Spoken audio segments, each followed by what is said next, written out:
أعوذ بالله من الشيطان الرجيم بسم الله الرحمن الرحيم الحمد لله رب العالمين والعاقبة للمتقين والصلاة والسلام على أشرف الأنبياء والمرسلين خاتم النبيين أبي القاسم مولانا محمد وآله الطيبين الطاهرين وصحبه المنتجبين আজকে আমার যে আলোচিত বিষয় তা হচ্ছে আয়াতে তাতহির নামক একটি আয়াত, যা সূরা আহজাবের 33 নম্বর আয়াত। এই আয়াতে আল্লাহ পাক রব্বুল আলামিন ঘোষণা করছেন, বিসমিল্লাহির রহমানির রহিম, ইন্নামা ইউরিদুল্লাহু লিইয়ুযহিবা আনকুমুর রিজসা আহলাল বাইত ওয়া ইউতাহহিরাকুম তাতহীরা। আল্লাহ পাক রব্বুল আলামিন এখানে তার পবিত্র আহলুল বাইতকে সম্বোধন করে বলছেন যে, হে আহলুল বাইত বা নবী পরিবার, আল্লাহ পাক রব্বুল আলামিন তোমাদেরকে পূর্ণরূপে পুত পবিত্র করতে চান এবং তোমাদের মধ্য থেকে সম্পূর্ণ অপবিত্রতাকে দূর করে দিতে চান। এটা হচ্ছে আয়াতের সরল তর্জমা। তবে হ্যাঁ, এই আয়াত যদি আমরা আলোচনা করতে যাই এই আয়াত সম্পর্কে, এবং এই আয়াত সম্পর্কে যদি আমরা আরো বিস্তারিত বলতে চাই, তাহলে যে বিষয়টি গুরুত্বপূর্ণ সেটা আমাদেরকে লক্ষ্য করতে হবে যে আসলে আহলুল বাইত কে, এখানে কাদেরকে আহলুল বাইত বলা হয়েছে।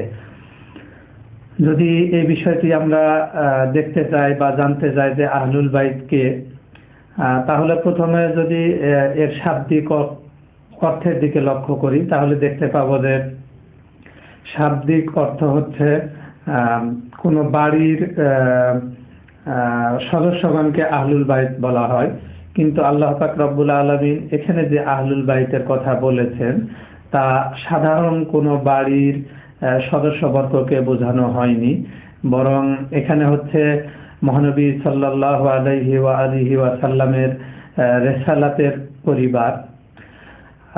এই বিষয়টি যদি আমরা দেখতে চাই যে আসলে রিসালাতের পরিবার যে এখানে বোঝানো হয়েছে এর প্রমাণ কি, তাহলে দেখতে হবে যে আয়াতটি কোথায় নাজিল হয়েছে, তার শানে নুজুল কি, কোন প্রেক্ষাপটে নাজিল হয়েছে, এই বিষয়গুলো আমাদেরকে দেখতে হবে।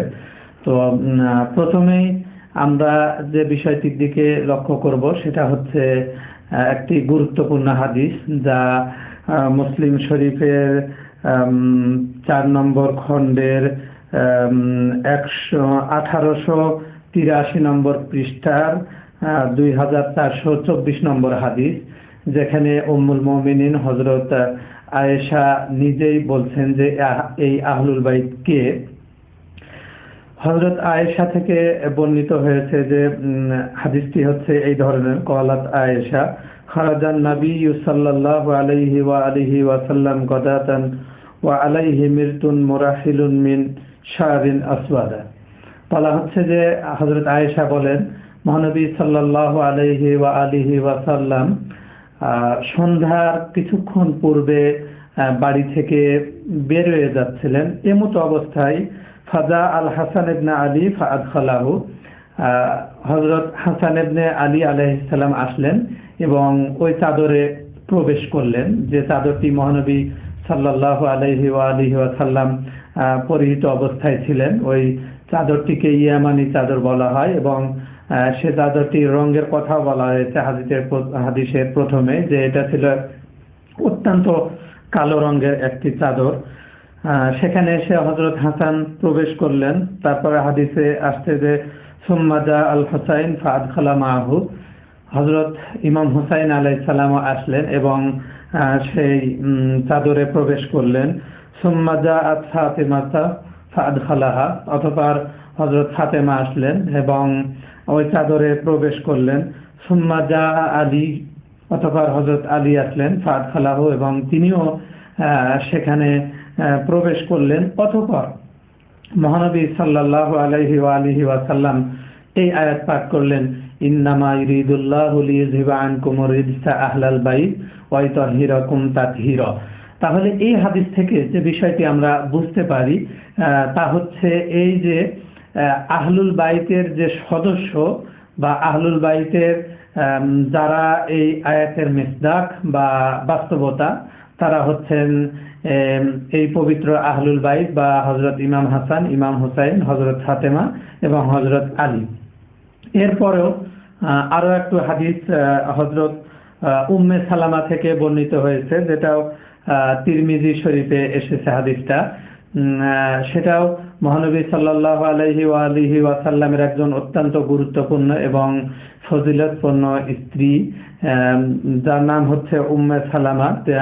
তার থেকে হাদিসটি বর্ণিত হচ্ছে, তার বাড়ি থেকে, যে আন উমর ইবনে আবি সালমা রাবিবুন নবী ক্বালা লাম্মা নাযালাত হাযিহিল আয়া ইন্নামা ইউরিদুল্লাহু লিইযহিবা আনকুম রিজসা আহলাল বাইত ফি উম্মে সালামা। রাবি বর্ণনা করছেন যে যখন এই আয়াতটি অবতীর্ণ হয় তখন আমি উম্মে সালামার বাড়িতে ছিলাম। মহানবী সাল্লাল্লাহু আলাইহি ওয়া আলিহি ওয়াসাল্লাম ফাতেমা, হাসান, হুসাইন কে ডাকলেন। সুম্মা ক্বালা আল্লাহুম্মা হাউলাই আহলু বাইতি, হে আল্লাহ, এরা হচ্ছে আমার আহলুল বাইত। অতঃপর রাসূল দোয়া করলেন, ফাযহাব আনহুমুর রিজসা ওয়া তাহিরহুম তাতহীরা, হে খোদা, তুমি এদের মধ্য থেকে সম্পূর্ণ অপবিত্রতাকে দূর করে দিন এবং এদেরকে সম্পূর্ণরূপে পবিত্র করুন। হযরত উম্মে সালামা এরপরে বললেন যে বিষয়টি অত্যন্ত গুরুত্বপূর্ণ। হযরত উম্মে সালামা বললেন, ইয়া নবী আল্লাহ, আমিও কি তাদের সঙ্গে আসতে পারি? আমিও কি এই আহলুল বাইতের অন্তর্ভুক্ত? ক্বালা রাসূলুল্লাহ সাল্লাল্লাহু আলাইহি ওয়া আলিহি ওয়াসাল্লাম তার স্ত্রীর জবাবে বলছেন, আনতে আলা মাকানিক ওয়া আনতে আলা খায়র, তুমি তোমার স্থানে রয়েছো, তোমার স্থানও ভালো। এ হাদিস দ্বারা যে বিষয়টি স্পষ্ট হয় সেটা হলো যে হযরত উম্মে সালামা আহলুল বাইতের এই সদস্যদের অন্তর্ভুক্ত হতে চাইলেও আল্লাহ রাসূল বললেন যে না, তুমি এই হাদিসের অন্তর্ভুক্ত নও, তুমি আহলুল বাইতের অন্তর্ভুক্ত হতে পারবে না, তুমি এই সদস্যের অন্তর্ভুক্ত নও। কাজেই এ থেকে বোঝা যায়, এই দুইটা হাদিস থেকে, যে আহলুল বাইতের যে মিসদাক বা আহলুল বাইতের যারা সদস্য, তারা হচ্ছে রাসূলের কোনো স্ত্রী নন বা অন্য কেউ নন, বরং এই আহলুল বাইতের সদস্যকে আল্লাহ পাক রব্বুল আলামিনের নবী স্পষ্টভাবে হাদিসের মাধ্যমে, অবশ্য এই বিষয়টি অনেক মুফাসসিরগণ, অনেক বলা যাবে না, কিছু কিছু মুফাসসিরগণ চেষ্টা করেছেন যে আল্লাহ রাসূলের স্ত্রীগণও এই আহলুল বাইতের অন্তর্ভুক্ত। কিন্তু যে বিষয়টি গুরুত্বপূর্ণ সেটা হচ্ছে যে যারা পাক পাঞ্জাতন বা আল্লাহ রাসূল সহ হযরত আলী, মা ফাতেমা, ইমাম হাসান এবং ইমাম হুসাইন আলাইহিমুস সালামকে কেউ কোনো সময় অস্বীকার করেননি যে ইনারা আহলুল বাইতের অন্তর্ভুক্ত নন, বরং ইনারা অবশ্যই আহলুল বাইতের অন্তর্ভুক্ত।